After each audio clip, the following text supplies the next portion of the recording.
చూపేసి అట్టగట్లు పెట్టుకొని ఒక్కసారి గోవిందరావుతో గోతురు మనసు ఒక్కసారి శివుని కొలిసామనుకో నా వేరుమని కుమార్తెను ఎక్కువ చూస్తాను ఆర్మని చూడాలని ఎక్కువ చూస్తాను నేను వేరే అత్తాకి మెడలు పెట్టి బంగారు తూకాలుగా ఇచ్చి అలాగే తీసుకొస్తానమ్మా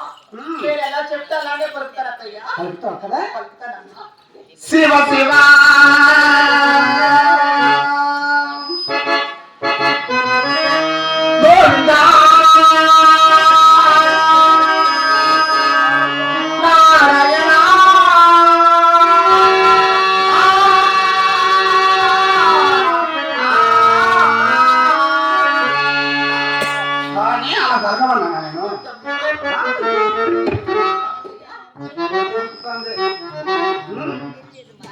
అలా పరగమన్నానా నేను ఏంటి మీరు అంటే గోవిందరావు వస్తారు ఎవరికి వస్తారే అడుక్కునే మనం వస్తారా మనం వేరే వస్తారా అంటే శివ వరహర శంభో శంకర మన శివునికి వస్తారు మన వాళ్ళు ఏమంటున్నావు నీ మాటలు ఎరుమతి ఉంటాను అత్తయ్య మాటలు చూస్తే ఎలా ఉన్నాయి ఎలా ఉన్నాయి వేగించుకుంటా మూతి మీద అంటే అత్త చిన్నగా ఉండదులే నన్ను ఏం చేయలేదు అనుకుంటున్నావు అదే ఫస్ట్ అదే చూడు దీన్ని పట్టకూడదు దీన్ని గుల్లటి గులాబీని మొదటి జగమడిని 3 పేర్లు పెట్టేసి కట్టు కుడిసాను నగసొమ్ము నింపేసి ఆ ఊరికి తన గురాసావిడి అక్కడ తాటాకులు గుడిసేసి దీన్ని మాత్రం గుడిసెలోకి వస్తే అప్పుడే మనం వచ్చారు దగ్గరికి శివ శివ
ఇప్పుడు ఉడచదామా